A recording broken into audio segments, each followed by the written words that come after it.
padre ha retornado de nuevo a Madrás, a su lugar de origen en la India, ¿no? Efectivamente.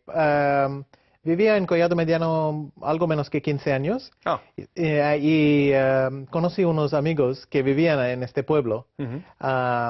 Bueno, casi fueron mis segundos padres, bueno, familia, de verdad. Y cuando buscaba un base en Europa, pues pensé en Collado Mediano. Si no, quizás ni siquiera hubiera oído del pueblo, pero es un pueblo, bueno, que me encanta.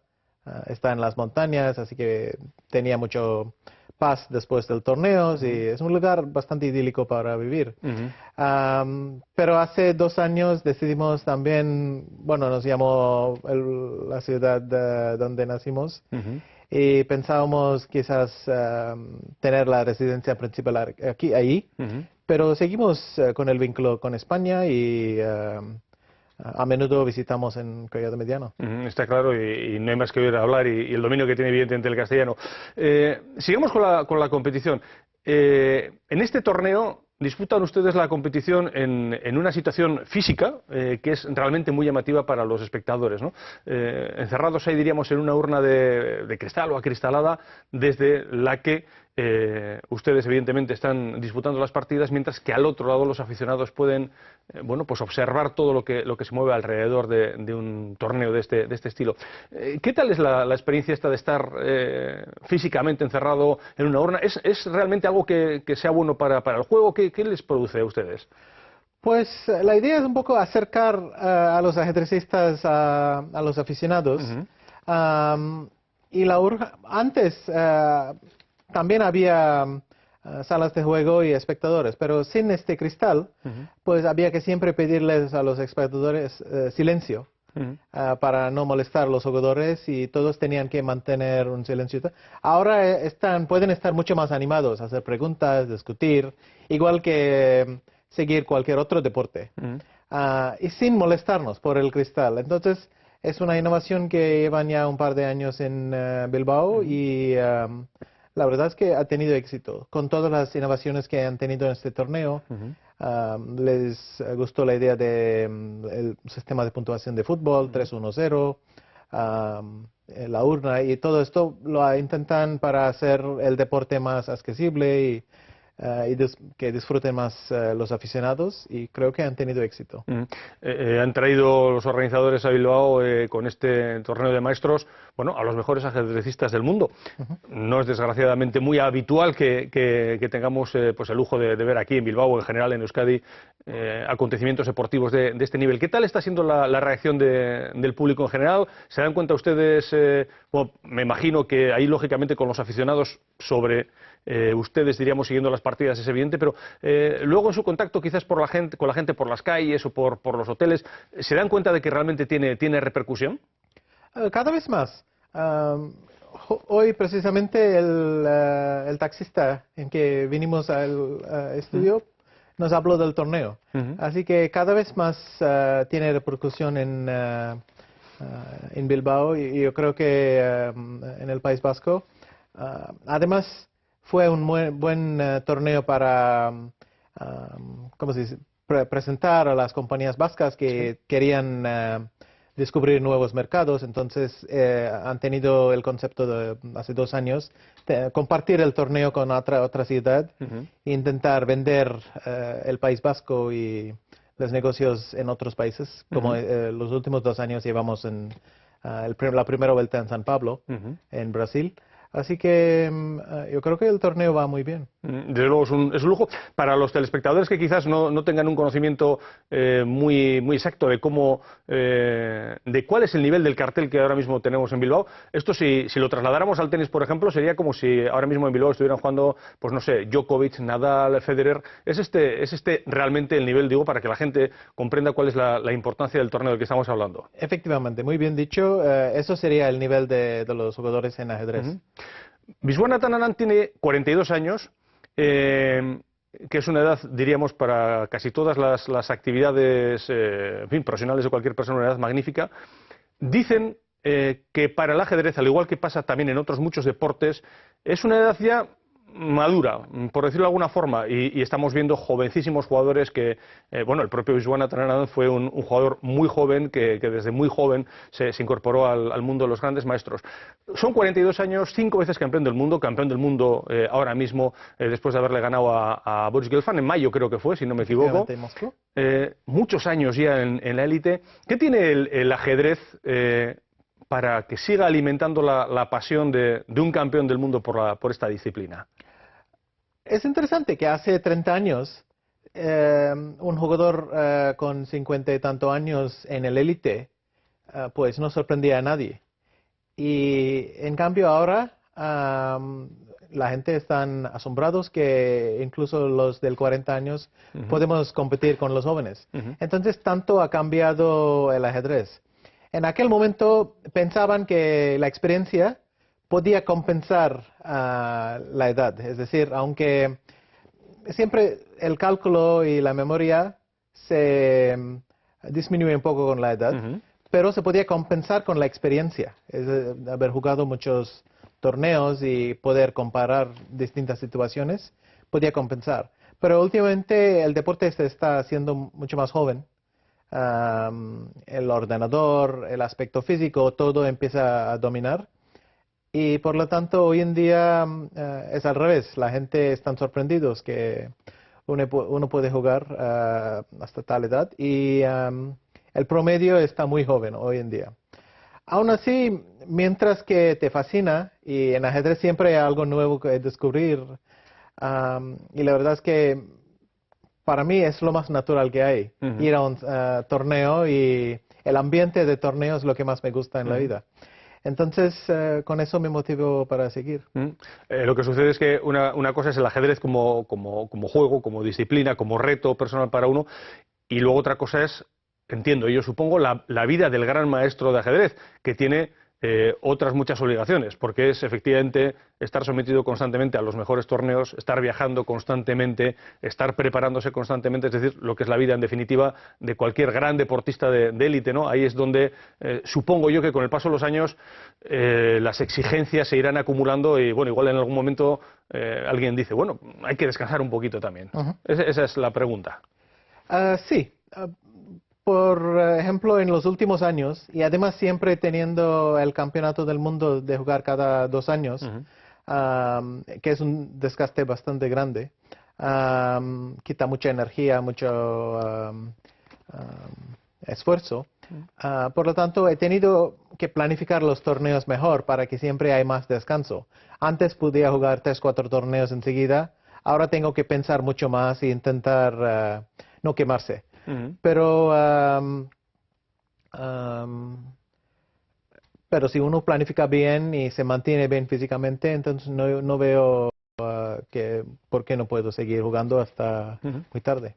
Supongo que si uno disfruta con lo que hace, esa es la clave al final de todo, disfrutar con la actividad. Efectivamente. Está claro. ¿Sabe el señor Anand que hay siempre en torno al ajedrez, ahí no lo calificaría polémica porque no es tal cosa, pero sí existe, diríamos, un amplio espectro de personas que no saben si calificar realmente al ajedrez como deporte o otro tipo de disciplina? ¿Cómo lo definiría el campeón del mundo? Para mí es un deporte principalmente, porque tiene su aspecto artístico y un lado científico. Pero al final para mí lo que vale es jugar bien y tener el mejor resultado. Así que para mí principalmente es un deporte. Luego depende de la perspectiva de cada uno. Los que esperan movimiento físico, pues claro que no lo tenemos. Pero para mí siempre, incluso cuando oigo a los demás deportistas hablar de su experiencia o algo, me parece algo parecido con con mi propia experiencia. Pero es una cuestión de perspectiva realmente. Evidentemente. Para mí es un deporte. Y es un deporte, ha dicho una cosa que yo creo que es muy interesante porque sitúa a las grandes figuras del ajedrez en un plano, yo creo, muy similar de preparación de competición, de preparación de calendarios, de afrontar los grandes retos como cualquier otro deportista de cualquier otra disciplina. Pero el aspecto físico que se suele muchas veces no tener en cuenta, porque siempre hablamos del ajedrez como una disciplina eminentemente mental, tiene su importancia, porque tienen que afrontar torneos realmente exigentes, no hablemos, por ejemplo, de un campeonato del mundo en el que realmente, si el cuerpo no está al 100%, es muy difícil que la mente responda al 100%.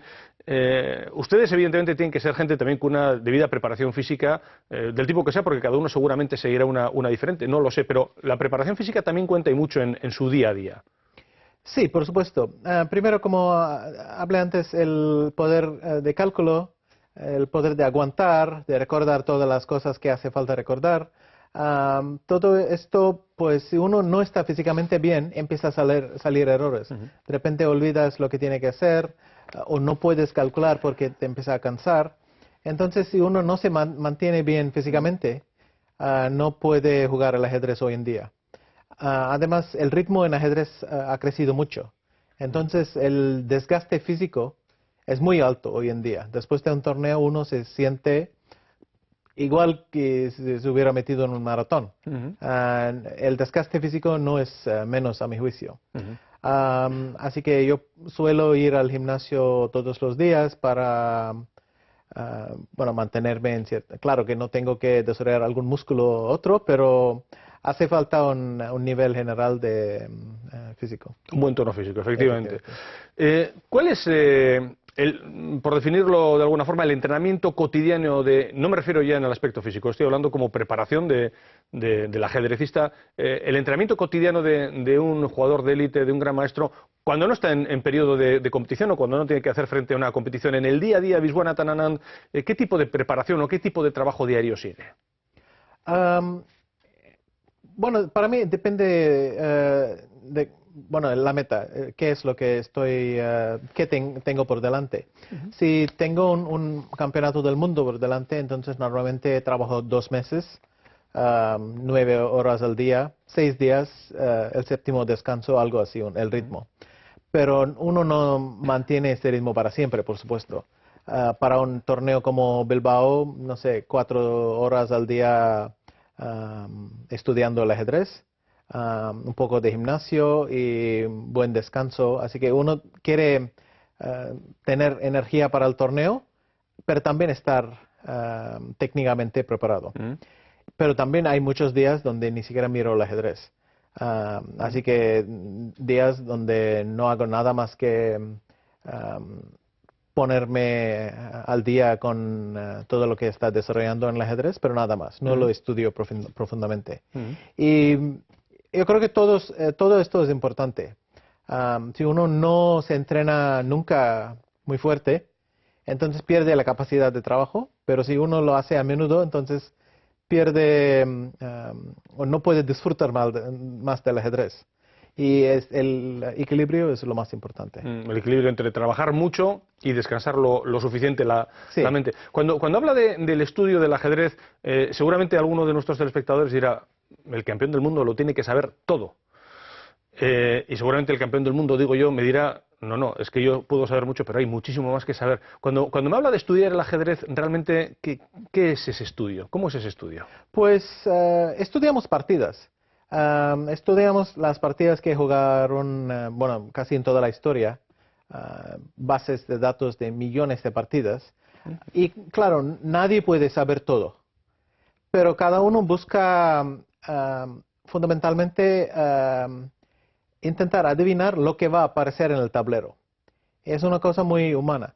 Uno piensa en su rival, intenta ponerse en su cabeza y a ver, si fuera mi rival, ¿qué es lo que intentaría hacer? Y cómo lo voy a anticipar y cómo voy a esperar con una sorpresa. Algo así es más o menos lo que estamos haciendo.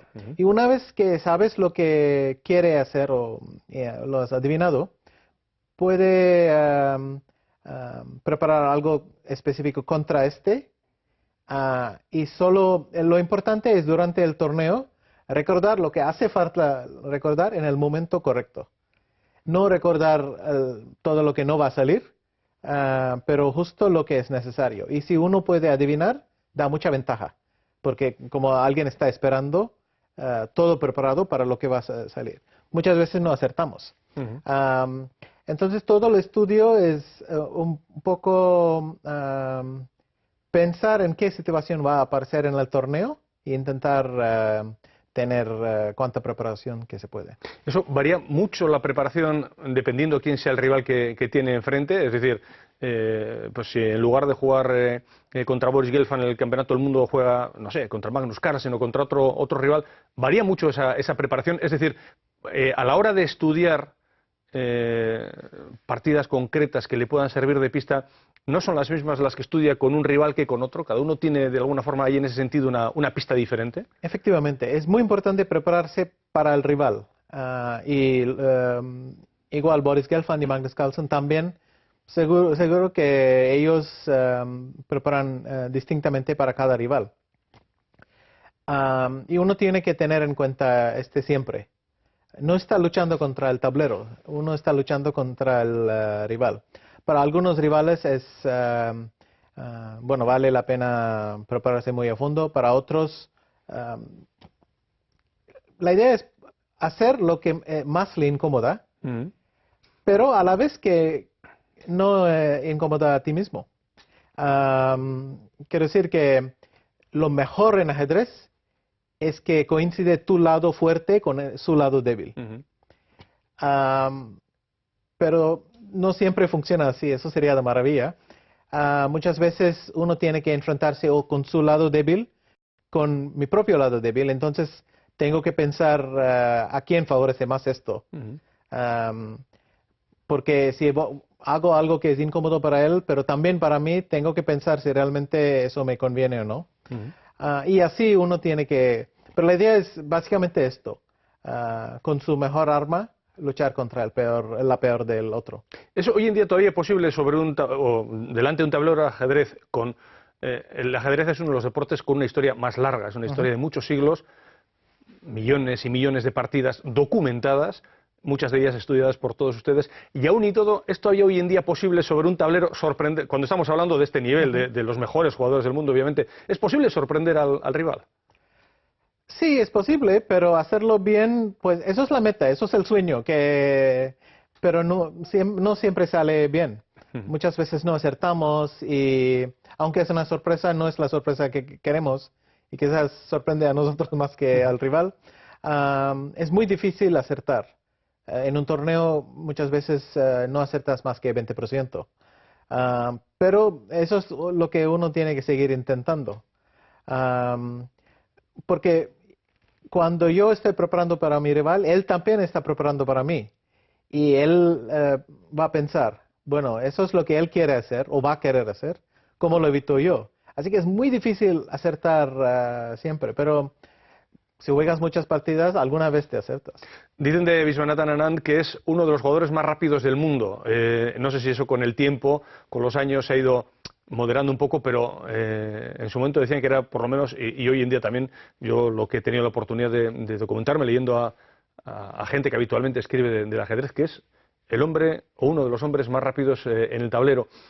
Cada uno es diferente, cada maestrillo tiene su librillo, es un refrán castellano muy claro, pero el suyo parece que es funcionar de alguna forma por la intuición. En cuanto nota o siente la intuición de hacer un movimiento, hacerlo rápidamente. Efectivamente, aunque no es solo una cuestión de intuición, sino también de confianza. Lo explico. Es decir, uno no solo tiene que tener la intuición, sino también la confianza de que la intuición no me va a traicionar. Y eso es la clave. Hay gente que, aunque ven la jugada correcta, no tienen esa confianza y siguen comprobando, y ellos pierden mucho tiempo así. Del otro lado hay personas como yo que solemos tener esa confianza, pero a veces jugar muy rápido es por nervios también. Uno no quiere aguantar la tensión. Entonces, uno con la edad y también con la experiencia ha ido moderando. Yo sé cuándo estoy haciendo algo porque quiero tenerlo hecho, y yo sé cuándo lo hago por tener esa confianza en mi intuición. Y entonces he intentado, cuando tengo la sensación que los nervios están jugando un papel muy importante, pues me intento tranquilizar y hacer pensar más lento. Y en cambio, cuando siento que mi intuición me está funcionando bien, pues tener esa confianza de jugar rápido. Hombre, estaba quizás un poco extremo. Muchas veces no utilizaba más que 15, 20 minutos. Ahora siempre llego al control bastante con comodidad, pero no tan rápido como antes. Ha hablado de tensión, ha hablado... el factor psicológico en el ajedrez, no sé si, a mí me parece que no, que tiene que ser realmente así, pero se habla mucho y se comenta mucho del factor psicológico, de la importancia que es ser una persona psicológicamente muy fuerte en el ajedrez. ¿Realmente hay en los grandes torneos, en las grandes partidas, hay lucha psicológica entre los contendientes? Sí, siempre hay. Lo que pasa cuando la diferencia entre dos jugadores en el aspecto técnico es muy grande, entonces el aspecto psicológico no juega un papel. Si juego con alguien que, no sé, tiene 1000 puntos menos que yo, incluso si aquel día no tengo mucha confianza y tal, bueno, va a salir bien. Pero cada vez que acercamos más en fuerza, eso empieza a ser más importante hasta decisivo. Y cualquier cosa que puede molestar al rival, puede ser una buena jugada, puede ser un insulto, cualquier cosa que puede cambiar la dinámica a su favor, que juegues con más confianza, porque no se puede calcular todo. Y siempre uno tiene que depender a sí mismo, a su intuición, y hacer lo que es práctico, es decir, la mejor jugada con el tiempo que nos queda, con las circunstancias en el torneo, cuántos puntos tenemos, todos estos aspectos. Entonces, siempre hay un lado psicológico en el ajedrez. Hay jugadores que, yo supongo que las normas de cortesía entre los propios contendientes tratan de impedir que un contendiente físicamente pueda realizar actos que molesten, al contrario. Pero hay contendientes que utilizan incluso este tipo de elementos, no sé, estoy pensando de toses, no sé, cosas de este estilo. No suele ser así. Normalmente hay cierto código, como ha dicho, pero aún así cuando estáis solos ante uno u otro en el tablero, pues incluso un tose inocente puede molestar o que respira fuerte, está nervioso y no está muy tranquilo. Cualquier cosa puede ser. Pero incluso cómo se comporten uno con otro antes de la partida también puede influir. Y quizás, si por ejemplo, las elecciones en el tablero que hago, puede influir también. Si siempre hago la jugada más arriesgada o más sólida, bueno, cualquier cosa puede influir y eso es lo que uno tiene que manipular bien.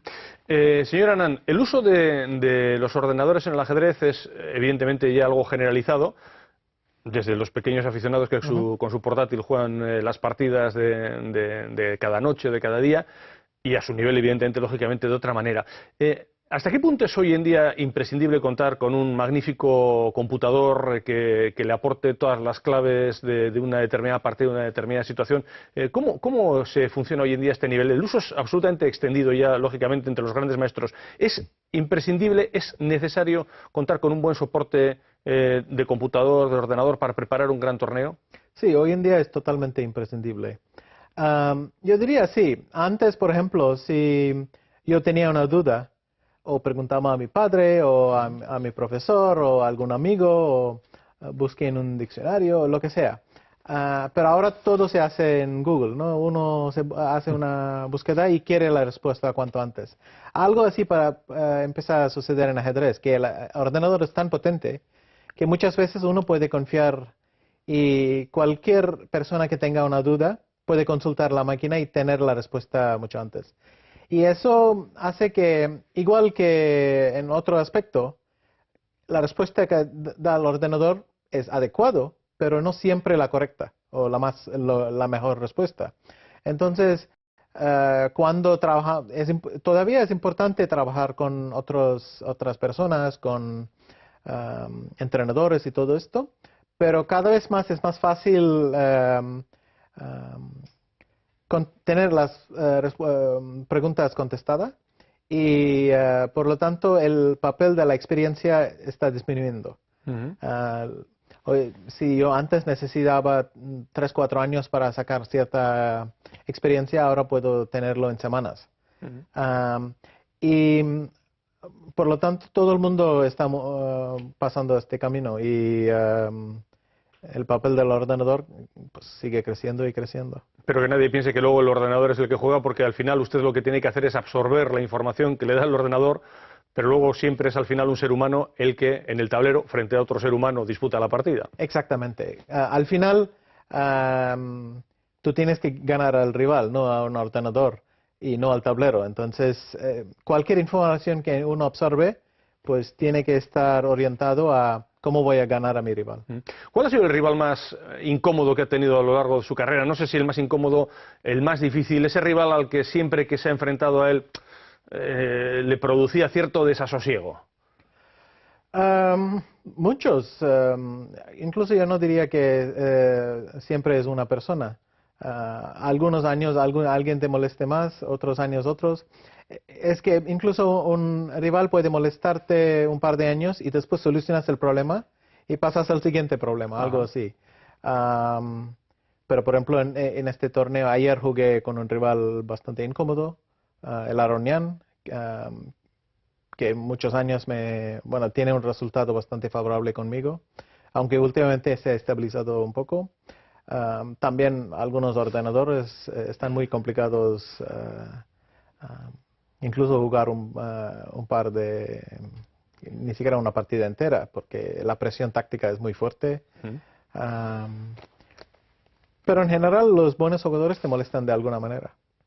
Este año el campeonato del mundo con Gelfand era muy, muy difícil.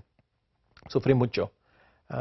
Así que en cualquier momento un rival bien preparado puede molestar. A lo largo de la historia ha habido, evidentemente, muchísimos grandes maestros, pero hubo un momento del ajedrez en el que el ajedrez, por lo menos un momento que yo recuerde, porque de alguna forma yo lo viví siendo un chaval, en el que el ajedrez trascendió con mucho a lo que es el ajedrez. Era un momento de la Guerra Fría, era en aquel campeonato del mundo que disputaron Bobby Fischer y Boris Spassky, aquello pareció trascender con mucho a lo que era una simple partida de ajedrez. Se convirtió realmente en un episodio más de la Guerra Fría, que entonces enfrentaba a los dos bloques. Creo que usted tuvo la oportunidad de conocer hacia el año 2006, puede ser, a Bobby Fischer, ¿no? Eso es. Decían o dicen que es uno de los máximos genios que ha dado el mundo del ajedrez en general, ¿no? Sí, aunque le conocí muy, muy tarde, 2006, le faltaba solo 2 años más de vida, pero era una experiencia bastante interesante. Aunque al fin y al cabo yo siempre digo a todos que es como conocer a Marilyn Monroe cuando tenía 70 años. Sí, uno veía lo que era bonito una vez, pero ya no existía y estaba algo más triste, pero Bobby Fischer también tuvo una vida bastante difícil y lo bueno es que cuando le conocí ya estaba saliendo de este. En Islandia podía vivir en tranquilidad, sin problemas, sin meterse en líos y eso le ayudó mucho. Y hemos hablado un poco de ajedrez, pero tenía la sensación que su conocimiento de ajedrez, es decir, todos los aspectos que alrededor de ajedrez, había parado en los 70s. Y sabía pero realmente su punto de vista era de los 70s. Entonces era muy difícil comunicar con él sobre muchos aspectos de ajedrez.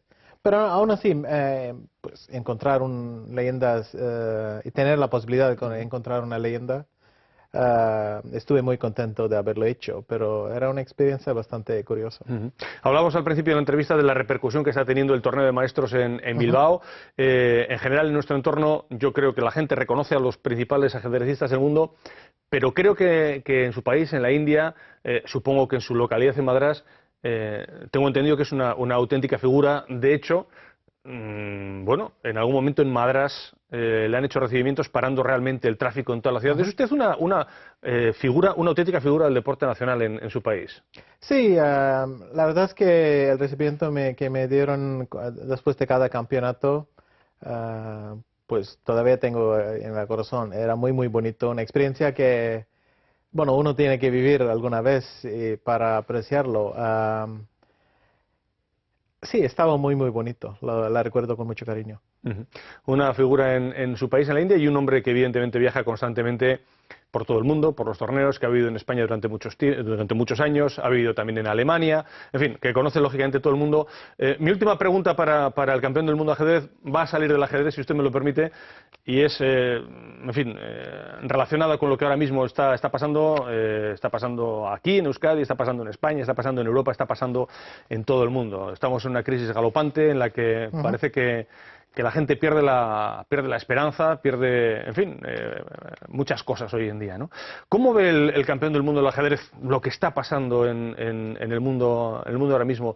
Le voy a hacer una pregunta fácil y seguramente le parecerá hasta no procedente, pero ¿no echamos de menos a veces que también los políticos puedan tener su inteligencia, su claridad de ideas? Me refiero a los grandes maestros, o igual necesitamos a alguien que tenga esa claridad de ideas para buscar la salida de este atolladero en el que estamos metidos.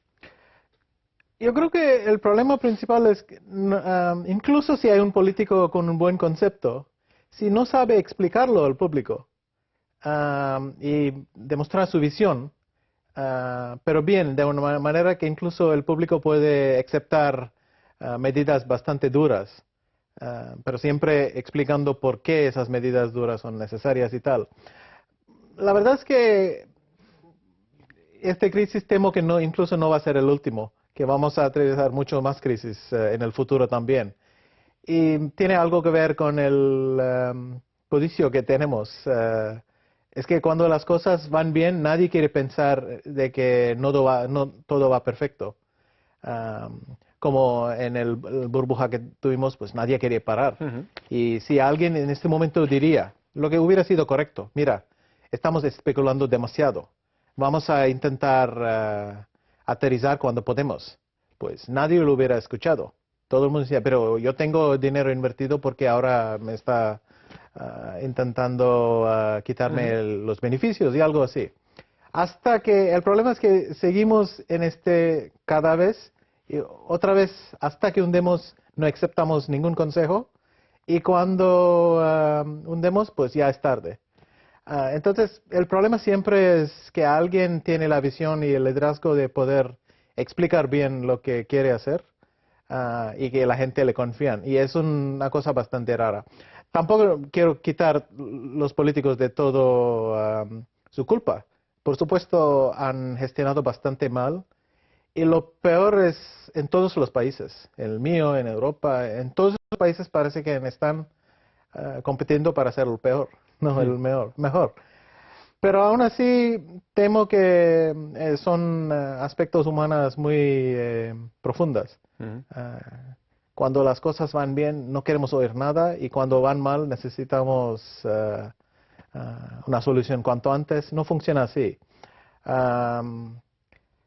Y lo vimos en 2000 y había leído antes, claro, España no tenía una crisis en 30 años o algo así. Y realmente cuando vine a este país primera vez parecía un país muy optimista en ese sentido. Y es duro ver cómo sucede, pero es un aspecto del ser humano muy profundo, yo creo. Pues con esta reflexión nos vamos a quedar. Señora Anand, muchas gracias. Ha sido un placer tenerla aquí con nosotros y haber tenido la suerte de charlar con usted 30 minutos. Que vaya bien el torneo en los 2 días que quedan de competición. Muchas gracias. Muchas gracias a usted y muchas gracias a ustedes, evidentemente, por habernos acompañado durante esta conversación con el campeón del mundo de ajedrez, Viswanathan Anand. Muchas gracias y la próxima semana estaremos aquí de nuevo con todos ustedes con otro protagonista. Hasta entonces.